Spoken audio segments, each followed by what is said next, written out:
बिस्मिल्लाहिर्रहमानिर्रहीम, अस्सलाम वालेकुम वरहमतुल्लाहि वबरकातुहू। सबसे पहले दुरूद व सलाम नबी पाक सल्लल्लाहु अलैहि वसल्लम की ज़ात पर और उनकी आल पर। फ्रेंड्स, जैसे कि आपको पता है कि मेरी सीरीज़ चल रही थी हम और हमारा कानून, और आज जो मेरी सीरीज़ स्टार्ट हुई है वो है जस्टिस एंड इक्वालिटी। फ्रेंड्स, मैंने आपसे वादा किया था कि मैं मुख्तलिफ एक्सपर्ट्स को लेकर आपके सामने हाजिर होता रहूँगा, और आज का जो स्पेशल शो आप लोगों के लिए रखा है वो मैंने टैक्स के एक्सपर्ट्स को यहाँ पर अपने साथ मौजूद किया है। मेरे बहुत प्यारे दोस्त एडवोकेट अजीम कादरी साहब मौजूद हैं, एडवोकेट तैमूर गुज्जर साहब मौजूद हैं, और इनके साथ आज मेरा जो सेशन है वो टैक्स के ऊपर आपके सामने लेकर आया हूँ। एक चीज़ इसमें ये है कि चूंकि आपको पता है कि टैक्स की मुख्तलिफ फील्ड्स होती हैं, जिसमें इनकम टैक्स है, सेल टैक्स है, प्रॉपर्टी टैक्स है और दीगर इस तरह की एक्सेट्रा चीज़ें होती हैं, लेकिन स्पेसिफिकली मेरा आज का जो सेशन है वो है इनकम टैक्स के हवाले से। तो इनका मैं बहुत शुक्रगुजार हूँ, इन्होंने बड़ा कीमती वक्त मुझे दिया। सबसे पहले मैं शुरुआत करना चाहूँगा अपने प्यारे दोस्त अजीम कादरी के साथ। अजीम, सबसे पहले मुझे ये बताइए जनाब कि बेसिकली जो इनकम टैक्स ये क्या है?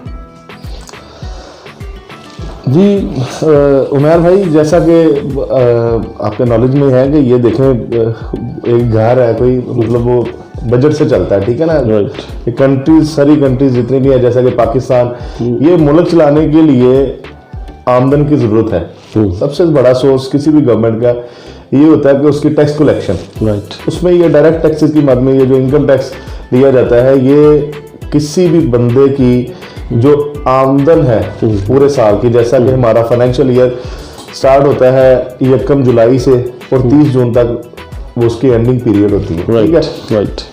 इन 12 मंथ में किसी भी पर्सन की, वो ख्वाह सैलरीड पर्सन है, ख्वाह वो बिजनेसमैन है, वो इंडिविजुअल है, ख्वाह वो पार्टनरशिप बिजनेस है, ख्वाह वो कंपनी है, उसका देखा जाता है कि इसने पूरे ये 12 महीने में कितना काम किया है और इसके ऊपर क्या उसको आमदन हुई है। उस आमदन के ऊपर गवर्नमेंट की दी हुई स्लैब के मुताबिक जो टैक्स चार्ज किया जाता है उसको इनकम टैक्स कहते हैं। जबरदस्त। तो कैसा ये बताइए कि किन किन लोगों पर ये लागू होता है?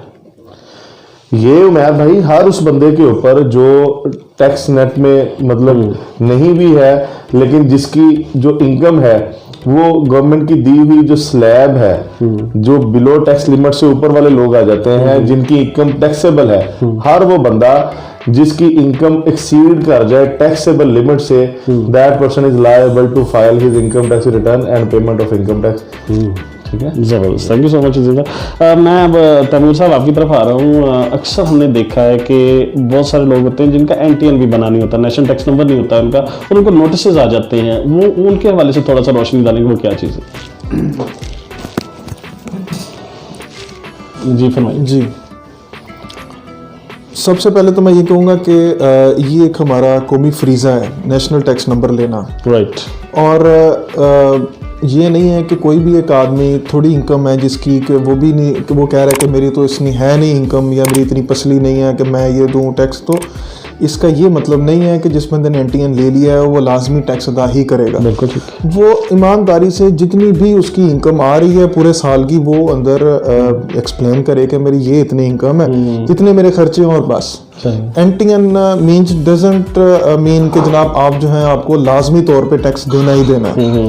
दूसरी बात ये कि बिल्कुल ऐसी बात मेहर भाई आपकी ठीक है कि कुछ ऐसे लोग भी हैं जिनकी NTN नहीं भी होता लेकिन फिर भी उनको नोटिस आ जाते हैं। ये बड़ा कलमिया जी, है हमारे पास। वो नहीं अलमिया, वो इस तरह हम इसको मतलब कह सकते हैं। लोगों को परेशान देखा है कि वो जी। बेचारे सब पकड़ के बैठे थे कि हम तो फाइलर भी नहीं है, हमारा हम तो रजिस्टर भी नहीं है, ये नोटिस फिर भी हमें वो इसीलिए आते हैं कि जनाब बिल फर्ज डिपार्टमेंट के पास कोई इंफॉर्मेशन जाती है आपके सब रजिस्ट्रार की तरफ से, जो प्रॉपर्टीज के सब रजिस्ट्रार हैं उनकी तरफ से जाती है कि इन्होंने मतलब कि मिस्टर XYZ ने फलां प्रॉपर्टी ली है और इसके ऊपर इनका इतना जो है वो टैक्स जो है वो डिडक्ट हुआ है।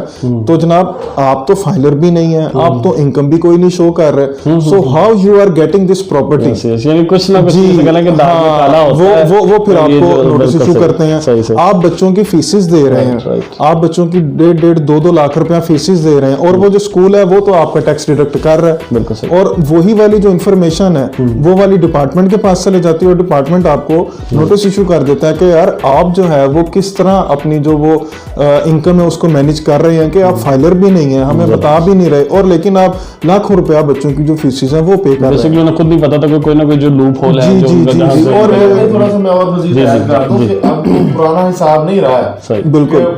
लोग जिस तरह से मर्जी घबले कर जाते थे, टैक्स में घबल कर जाते थे कि जो मर्जी कमाया, अब ऐसा नहीं टैक्स चलेगा। नेट में नहीं थे, करोड़ों की प्रॉपर्टियां बनाई, जायदादें बनाई, कोई पूछने वाला नहीं है। अब ऐसा नहीं चलेगा। अब हर चीज, अब गवर्नमेंट फुल अवेयर है आपकी हर एक चीज से ना, हर एक सिस्टम आएगा, ये चीज हर चीज को उन्होंने ऑनलाइन सिस्टम में ले आए हैं। Right. आप कोई गाड़ी लेंगे, आपकी गाड़ी को रजिस्ट्रेशन नंबर बाद में लाड होगा, सबसे पहले वो एक्साइज का डाटा उनके पास चला जाएगा, क्योंकि हर एक जगह के ऊपर इनकम टैक्स लग गया है। दैट मींस जब कि आपने- सोर्स पहले बताना पड़ेगा अपना कि मैंने गाड़ी ली कहाँ से। Yes. जी बिल्कुल, अपनी इनकम बतानी पड़ेगी कि हम अपनी इतनी आमदनी के अंदर हम किस तरह ये जो गाड़ी है उसको किस तरह मैनेज कर पा रहे हैं। और यही रोल है ना जी, कि आपके आमदन से ज्यादा सासे नहीं होने चाहिए। अगर आप एक मुल्क के शहरी हैं, उस मुल्क में टैक्स नहीं दे रहे, उस मुल्क की सारी फैसिलिटीज अवेल कर रहे हैं, उस मुल्क में रहते हुए आप जायदादें तो बनाए जाएं, लेकिन उस मुल्क में आप टैक्स नहीं दे रहे, टैक्स नेट में नहीं आ रहे, ये देखिए बहुत बड़ी ज्यादती है। सिस्टम के साथ चलना होगा हमें ये टैक्सेस नहीं देंगे, ये सिस्टम नहीं चलेगा, ये मुल्क नहीं बिल्कुल सही। चलेगा। और आप देखें जिस तरह से पिछले 2-3 सालों में टैक्स पेयर में इजाफा हुआ है, ये आप विद इन फ्यू ईयर देखेंगे कि इंशाल्लाह ताला ये किस तरह से लोग टैक्स नेट में मजीद आएंगे। बिल्कुल सही। ये गवर्नमेंट हर तरफ से इनको शिकंजे में ले रही है। अब हर किसी की जो इंफॉर्मेशन है जी, वो गवर्नमेंट के पास अवेलेबल है, और बहुत सारे लोगों को नोटिस आ चुके हैं।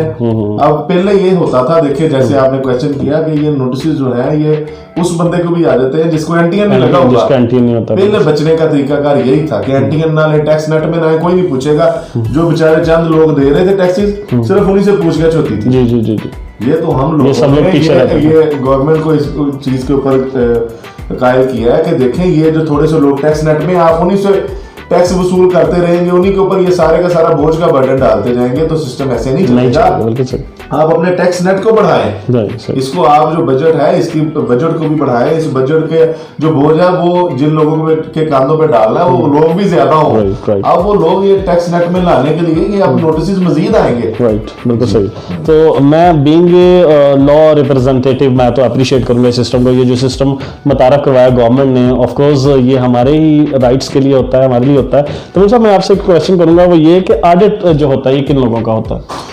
ऑडिट की इकसाम है।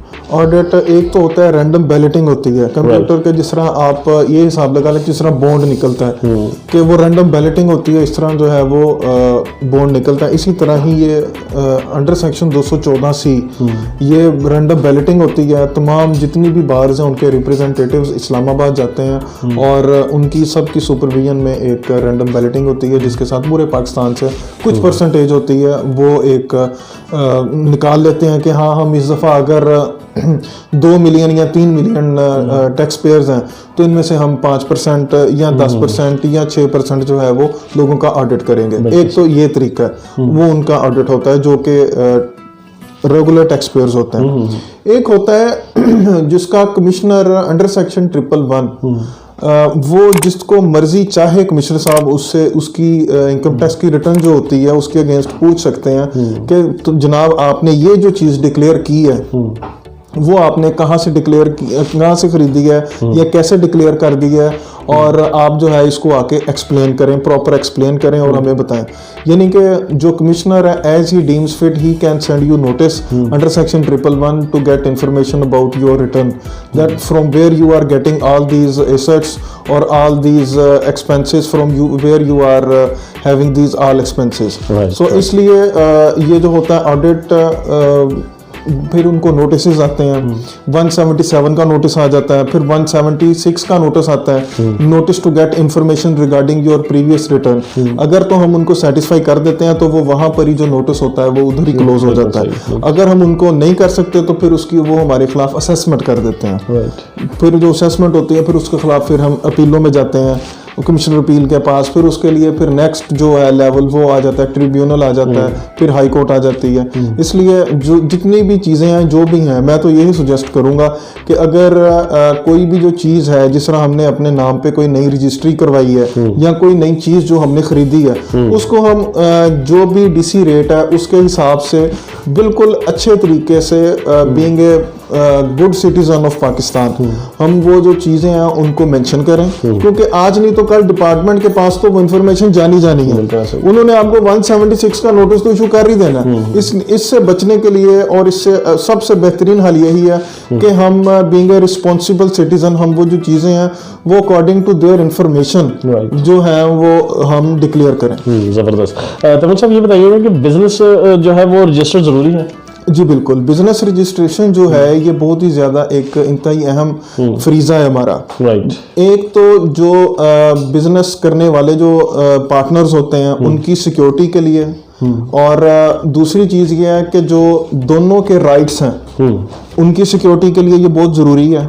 जिस तरह आजकल पीएम साहब ने इंट्रोड्यूस करवाया ऑनलाइन बिजनेस रजिस्ट्रेशन पोर्टल, उसके जरिए बड़ी जल्दी जो है वो प्रॉम्प्ट जो प्रोसेस है वो कंप्लीट हो जाता है। ठीक हो गया, बिल्कुल जी। और दूसरा ये है कि बिजनेस रजिस्ट्रेशन जो होती हैं इनकी इकसाम होती हैं। जिस तरह अगर कोई पार्टनरशिप है तो पार्टनरशिप फर्म जो होती है उसको फॉर्म सी होता है, और जो प्राइवेट लिमिटेड कंपनी होती है उसके अंदर हम जाते हैं तो उसमें डायरेक्टर्स होंगे, और वो डायरेक्टर्स जो होंगे वो उससे फिर उसको वो SECP में जो कंपनी है वो रजिस्टर होती है। जो फॉर्म सी वाली है वो रजिस्ट्रार ऑफ फर्म के पास रजिस्टर होती है, security and exchange commission of Pakistan. बिल्कुल तो जी यहाँ पे होती है। अजीम कादरी साहब आपके साथ एक क्वेश्चन है, माइक जरा अजीम साहब को दीजिएगा। अजीम साहब ये बताइएगा कि ये जो अक्सर हम लोग सुनते हैं, बहुत ज्यादा वर्ड सुनने में आता है टैक्स की दुनिया में, विद होल्डिंग टैक्स, ये बेसिकली क्या है?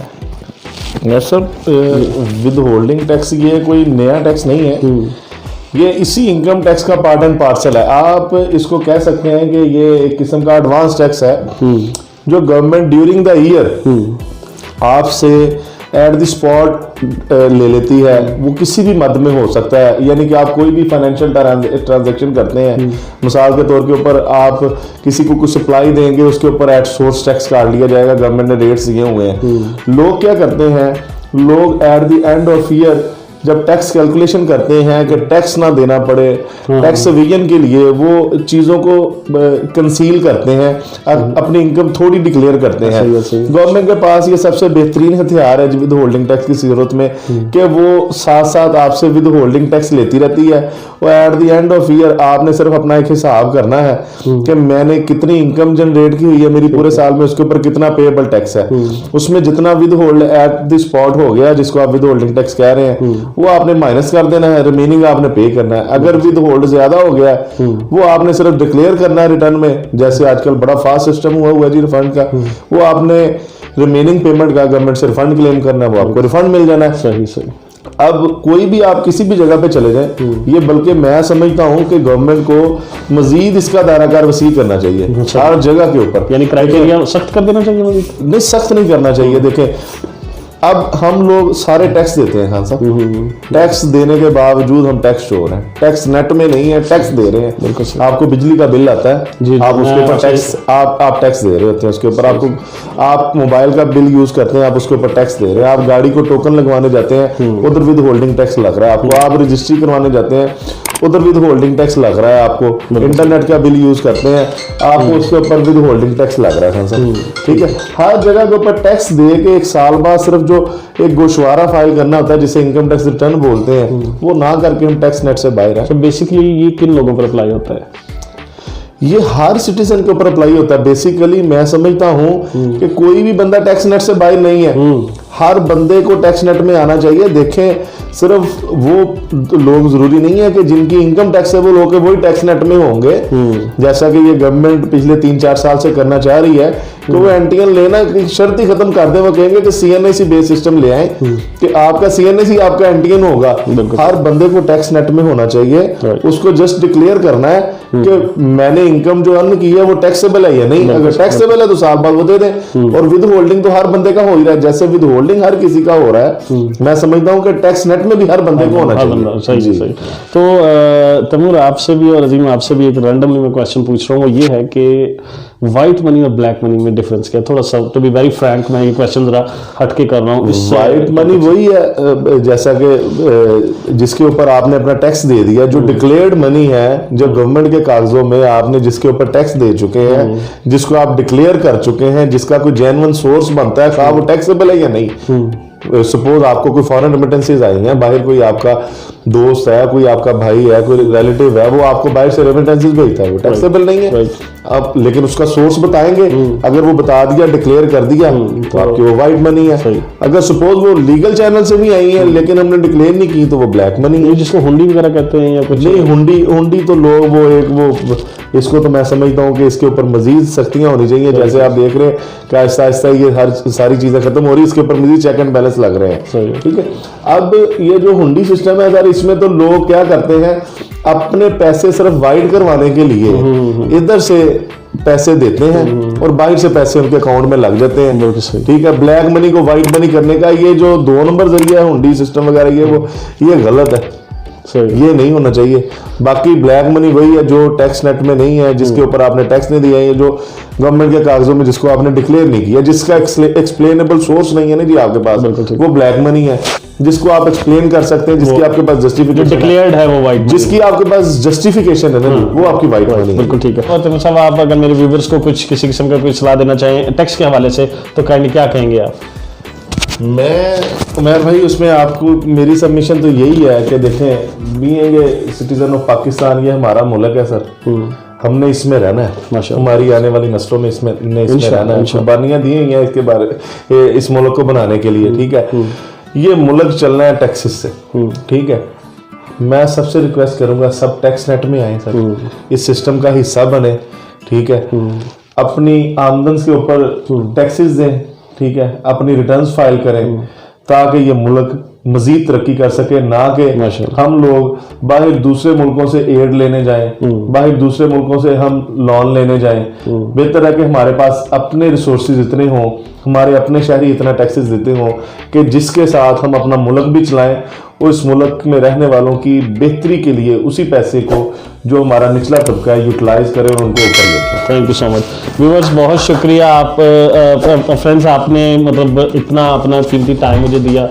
तैमूर, आपने भी अजीम, आपका बहुत शुक्रिया। व्यूअर्स, आपके इन द एंड मैं आपसे वही बात करूंगा जो हमेशा करता हूं, मेरे चैनल को लाइक करें, सब्सक्राइब करें, शेयर करें और कमेंट सेक्शन में आकर किसी किस्म का कोई मसला जो आपको दरपेश है या कोई कंफ्यूजन है, उससे आकर आप हमसे पूछें, हमसे सवाल करें, हम जवाब देंगे। और मैं इसी तरह से एक्सपर्ट्स को आपके सामने लाता रहूँगा इंशाअल्लाह ताला। और दुआ में याद रखिएगा इंशाअल्लाह ताला। अस्सलाम वालेकुम व रहमतुल्लाहि व बरकातहू।